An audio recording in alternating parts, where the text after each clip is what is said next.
You probably weren't expecting That was really good.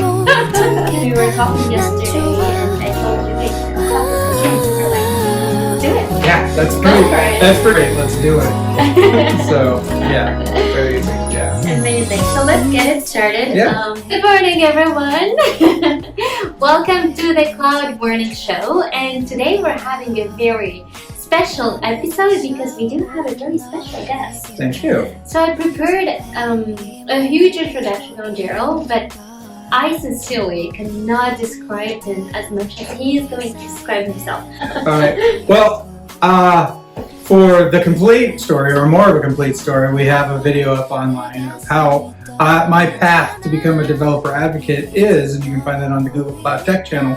But basically, I consider myself a performer by nature and a tech muse by trade. It used to be a programmer by trade, but now I'm out there trying to help people make stuff, and I like to make the coolest stuff with them. I've done lots of stuff from music to professional wrestling to I still do some improv, and I've been in the tech field since 2005.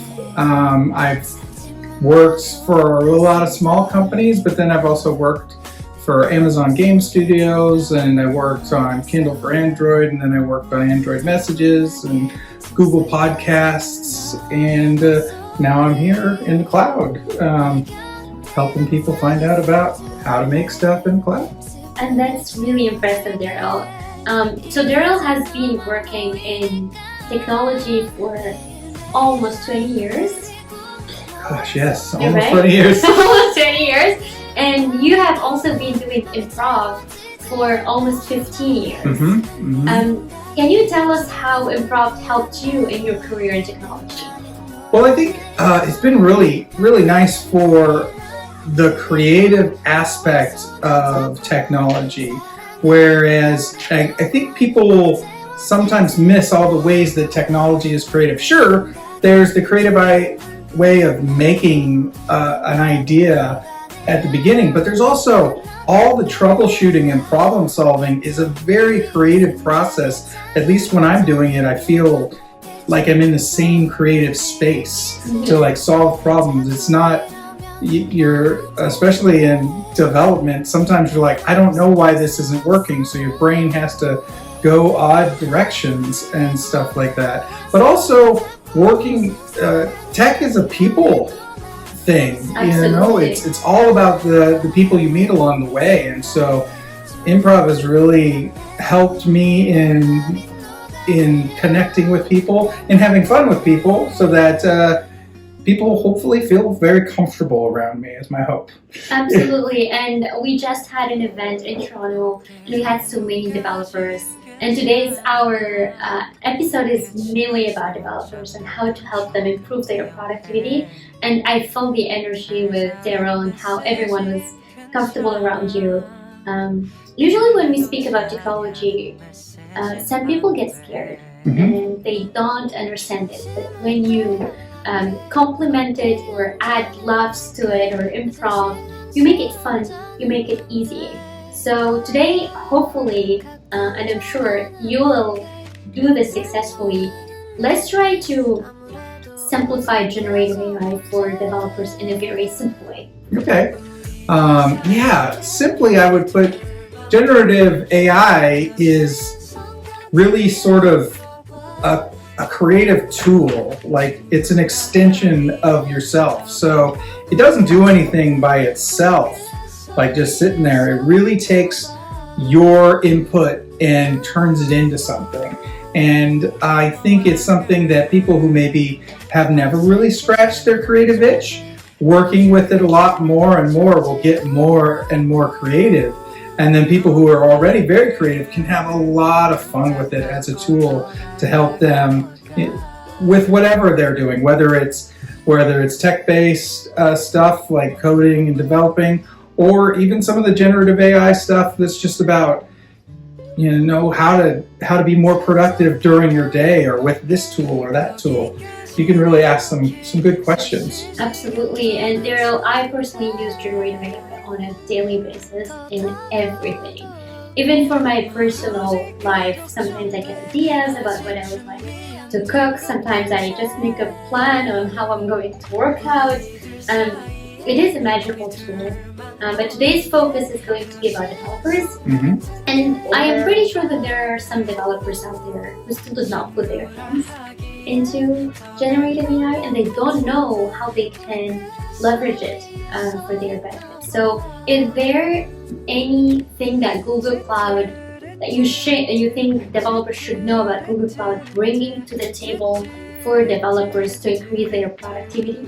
I absolutely do. I think there's something that we've been going around talking about a lot right now, which is Duet AI.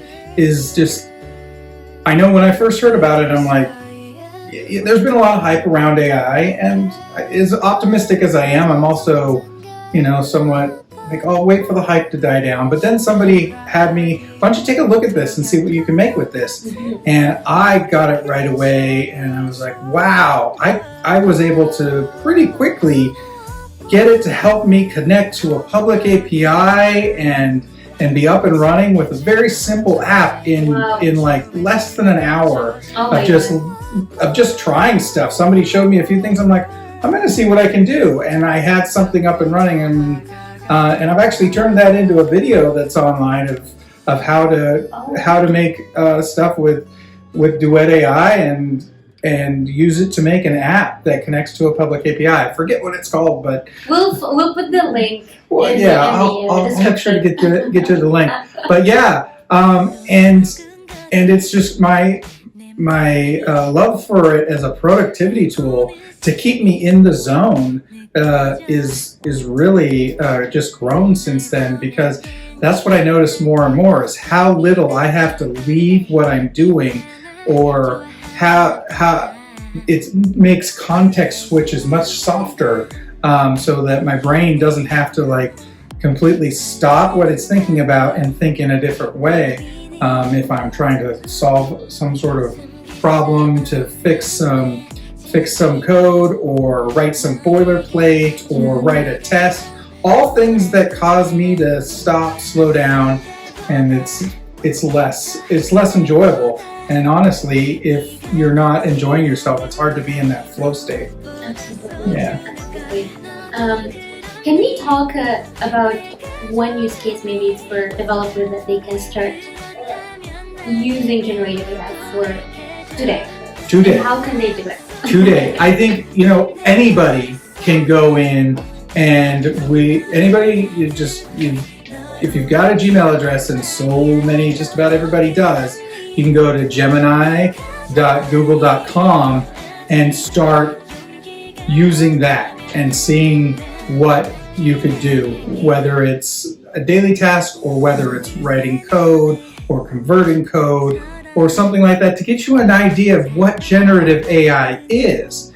And I think that's a start for just about anybody, but a dev can really start to poke at it a lot, because I know that I've learned that the way I've always interacted with stuff, even like personal assistants, digital assistants and stuff like that, was very similar in my thinking of how I coordinated prompts that I would give those, but it's even easier now. And so knowing what you've got at your fingertips is really great. So absolutely. I think that's the easiest starting place for anybody. Absolutely, because today Gemini is also available in Canada, so everyone can use it, everyone can leverage it. We do have a free version, we do have a paid version. But one of the things I used recently, Daryl, and it was really impressive, is I asked Gemini how to write a script out of this algorithm, and I just say, I want to create a function that does this, and this is the condition, this is the input, this is the output, and I get the code either in Python or JavaScript or whatever programming language I need. And it was impressive. It takes only a few seconds and it works like magic. So I agree with you. Yeah, and especially having been a developer for almost 20 years now, whenever there's always something new to learn, and there's often a new language. It's good to have a tool that you can start to go, I know how to do this in, say, like TypeScript or Java or wherever I'm comfortable, but how would I do this in Rust, let's say? And so that's a language I want to learn that I haven't put any time into. I could definitely take something and start to ask how would I do this in Rust? Or can I convert something that I know how to do, I'll write it the way I want and convert it to Rust, and then say, how would this look? And start to get an idea, because I don't need to relearn programming basics anymore. I just need to learn how the knowledge I have applies to the new things I want to learn. That's a very good point. My question for you, Daryl, and maybe we can close with this, is seeing all of these large language models and all of the power of generative AI implemented within our cloud solutions and everywhere, how do you see the developer job progressing in the next 10 years?